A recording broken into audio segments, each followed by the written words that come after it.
Welcome, welcome, welcome. We are live. Yes, we are live again. And today it's all about developing your entrepreneurial mindset. We're going to just do a summary of the principles on entrepreneurial mindset, on build your business, implement, get into action, and grow. We are week 49, I believe, and we're almost time to wrap it up. But we're going to just do the presentation. I might even just stay on screen just to prove it is me doing it. So let's get started. So have been looking at 15 principles. So actually you can't really see that, so I'll just flip it back to there, to the principles, because that's what's important, is to develop your core principles or values. Today it's all about developing your entrepreneurial mindset and developing your brand, which will all wrap up within doing a weekly workshop with positioning yourself as an educator, building a product snowball, developing a strategic marketing framework, create a content factory, build a massive network, become a media mogul and get into production mode, build a learning center and create an online community, and raise and build an affiliate army of your customers who will be raving fans for you and promote and spread the word about your business and get you into growth. And you put systems in place so that you're not doing it all yourself. And yeah, that's how to build your business. So we're going to go look at developing your entrepreneurial mindset. And so let's get back to me, I guess. And we're going to look at developing your entrepreneurial mindset. And for those of you who've never been an entrepreneur, there are certain things that are definitely different for the mindset of an entrepreneur versus someone who is an employee or who has a small business. We looked previously at a growth mindset versus a stable mindset or small business mindset. And we've also looked at these principles before, but we're going to go over them again because they're really, it's really important that you're aware of what these mindset traits are so that you can develop it in yourself if you don't have some of them. So because mindset is everything, your mindset will affect how you do business and how you survive in your business and how you continue to grow in your business. You always have to have the mindset of an entrepreneur in order to do that. And then we'll go over a few examples why.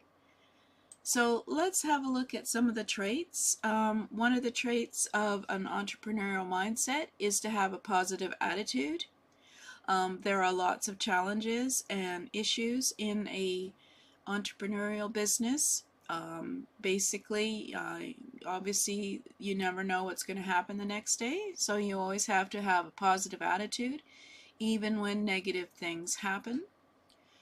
So this has been a difficult one for me to have a positive attitude, and for this business, because an internet business is quite different from what I like to call a regular business that is local.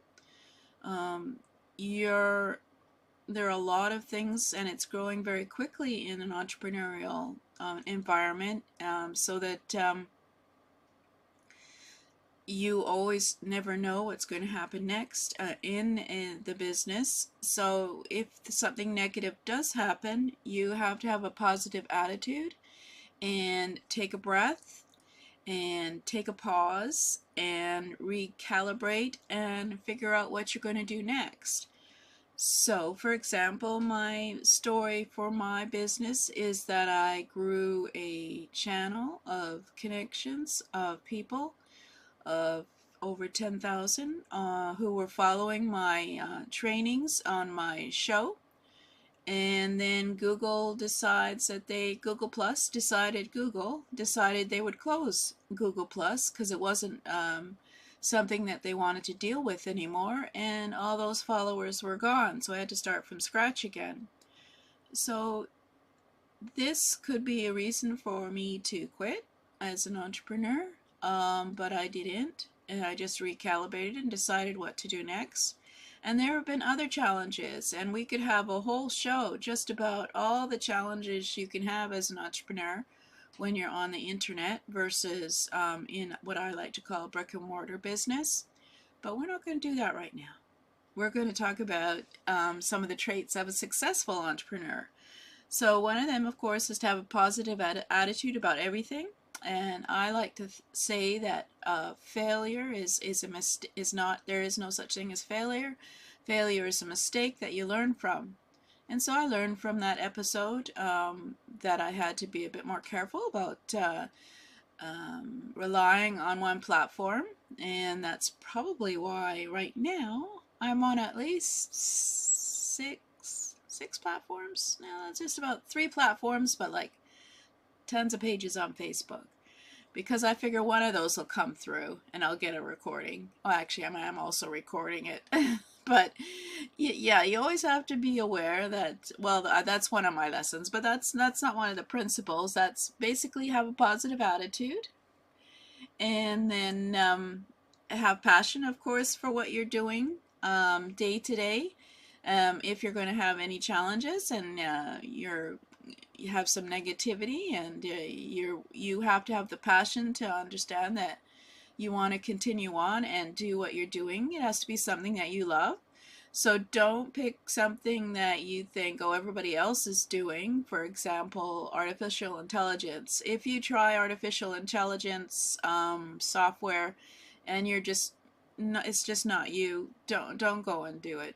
Don't have an AI agency or go in just because everybody else is saying what a great way to millions of dollars. It's usually not true, and also, if it's not something that you're passionate about, it won't be something that you'll continue with. So an entrepreneur who wants to be successful has to have passion, and then we are going to keep going down the list.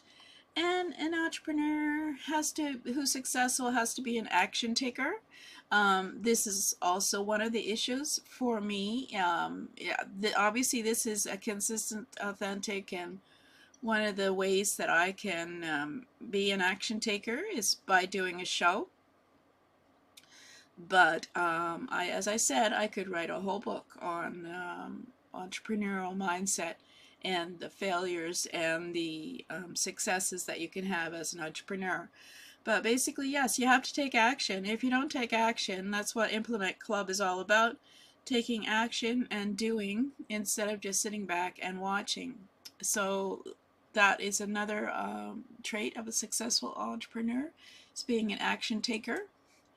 Oh, and then we have got 2 more. So you have to embrace change and be determination, persistence, and relentlessness. So you have to obviously have failures and you have challenges in your business, and you don't know which way your direction of your business will go. So you have to be able to change your business according to the market. If you're going in one direction, there seems to be no success in that direction, then you have to be willing to change, do an analysis, and embrace the ability to change from one business and see which way the market is going. It's not up to you as to what your business is going to be. It's up to the market and which market you're in. So you have to realize that you have to, of course, look at who your potential customers might be and what their pain is and what they want. It's not up to you as to tell them what they want. You have to decide what do they really want and what is their biggest pain, and you change your business according to what they want so that they will become your customers. And of course, this ability to change is going to be required, that you're relentless in terms of what you're doing as an entrepreneur, that you don't give up, that you have challenges. You don't say, okay, well, I'm going to quit now.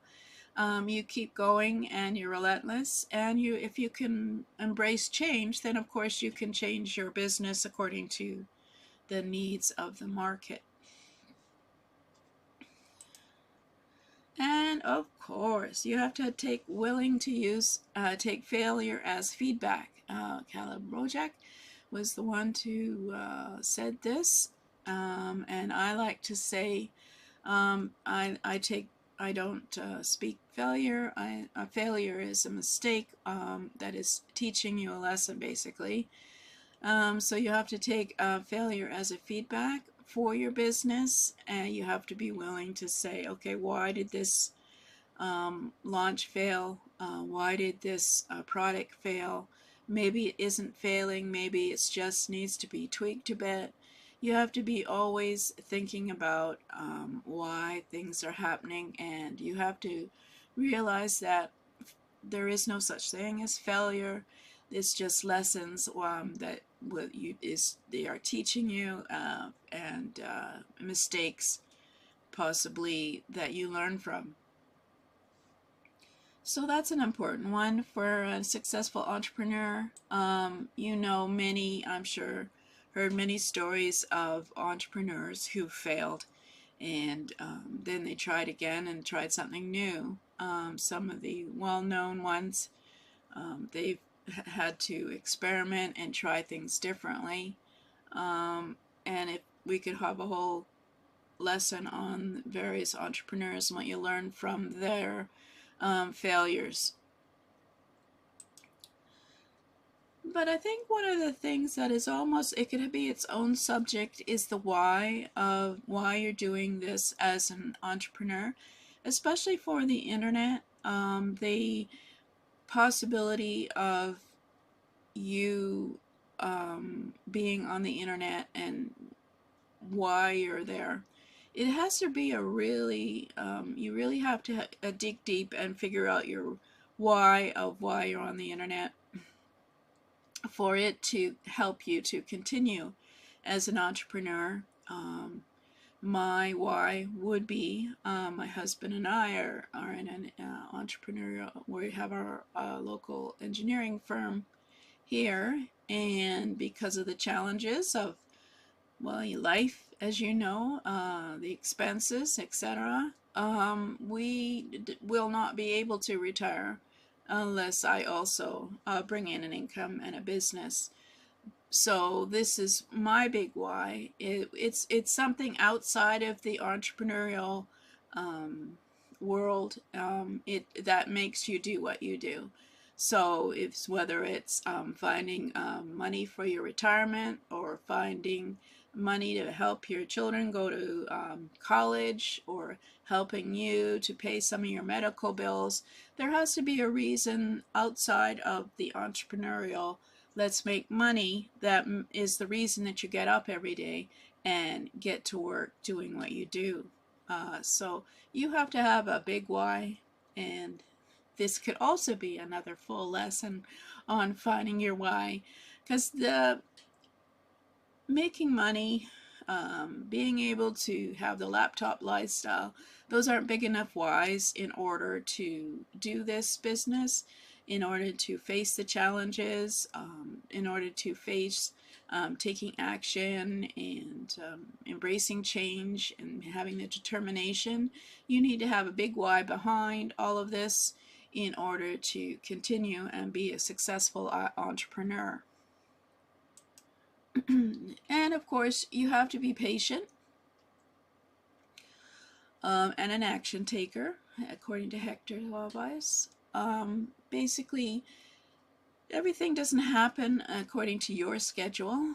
You may find that you're working in your business and you're doing the things that you need to know that you need to do, and you know that your market will want what you definitely want because of the pain that they have.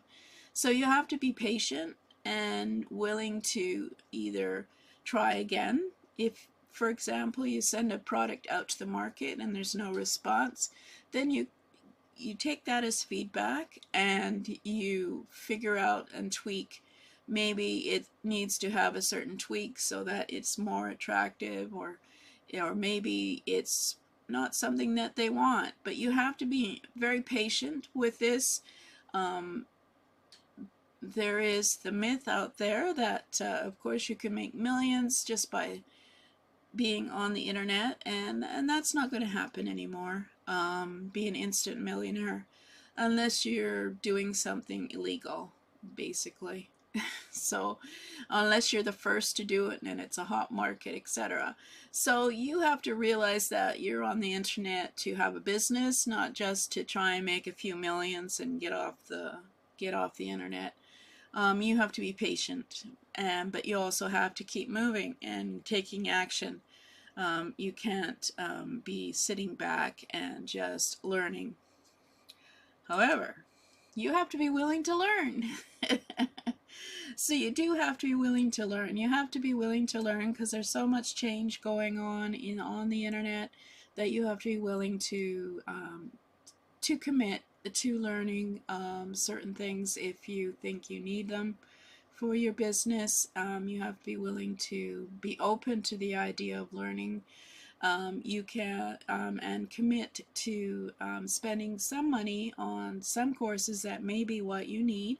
And one of the ways to be a bit more circumspect about what you are planning to do for learning is, of course, to make yourself a plan for the year as to what you're going to learn and what you think you need for your business.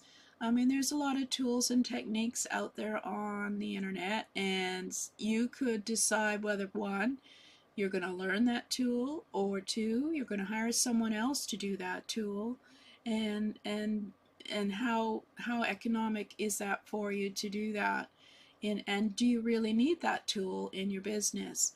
So you have to make an analysis every so many months. Is there anything that you really need to learn, or can it wait for now and you can just hire someone who understands that autoresponder, who understands how to put up a sales page, who understands how to do a product launch, and just hire it out?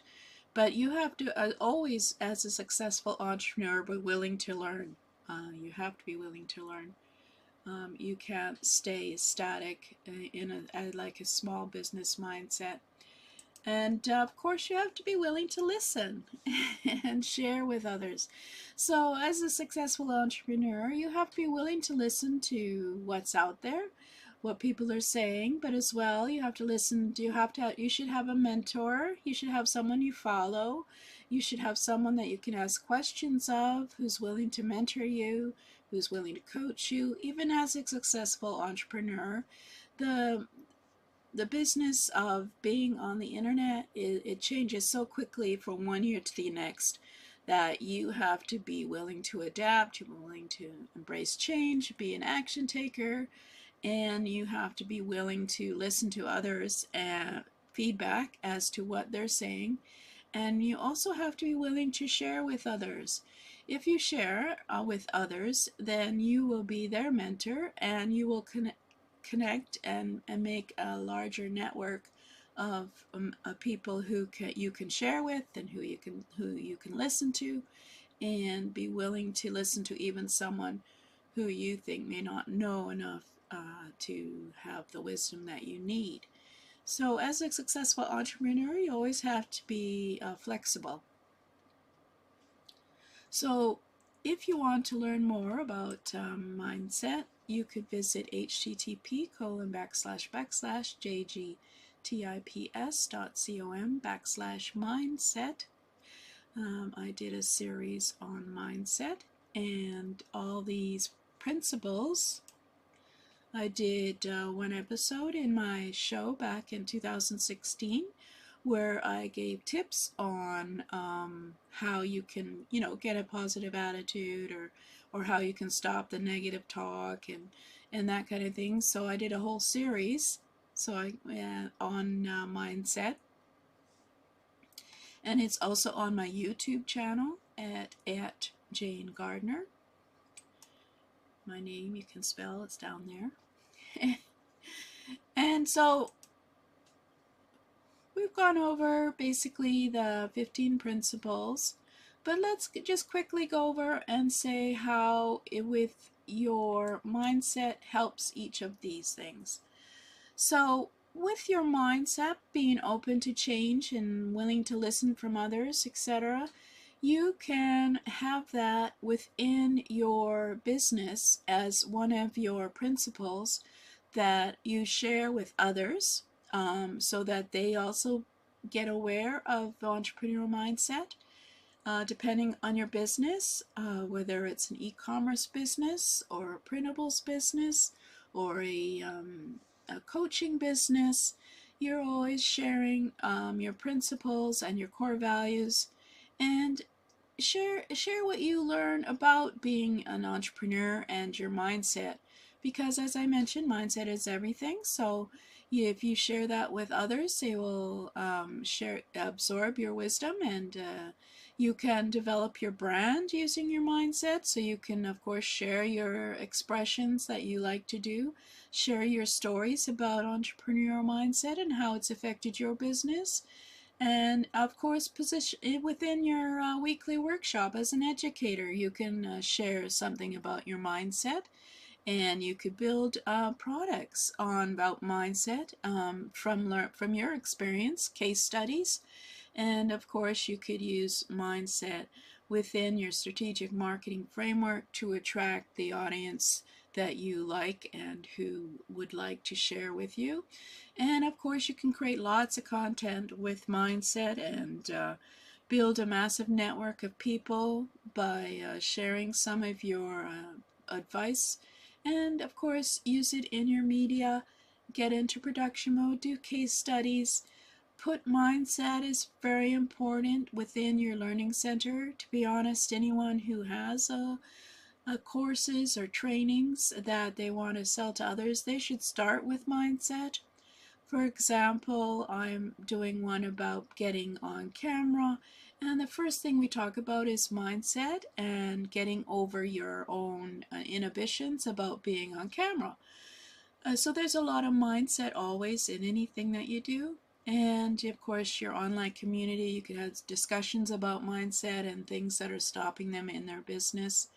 And of course, you can, all this talk about mindset will attract your customers to you because you're open, you're authentic, and you're visible. And you put your systems in place, and you'll grow to be known as a let me see, we won't call you a guru, but you'll be known as someone whose mindset is clear. You know who they are, and they're authentic, and you can tell, anyone could tell someone about you and say this person is straightforward, etc. You know, whatever your values are and your mindset is, and it becomes one of the things that attracts others to you. So it's really important to make sure everybody knows that you're clear on what you think is a successful mindset for your business and their business, because it'll be one of the things that'll attract them to your business.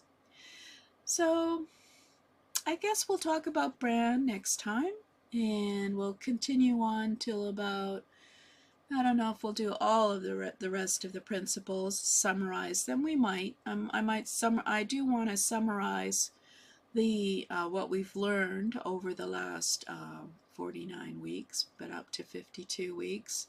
And then that would be basically, just so you know, for my marketing, if I can make one that's fairly reasonably short, that could be used to promote this business. But anyway, that's for another day. So this is Jane Gardner, and thank you for listening. I hope to see you over there at YouTube. I have my playlist. I think it's Build Your Business in 52 Weeks, and you should be able to find it because I have a few playlists there. I have 940 videos. If you do videos for a year, you're going to get a lot of videos. So lots to look at on that channel. So thank you for listening.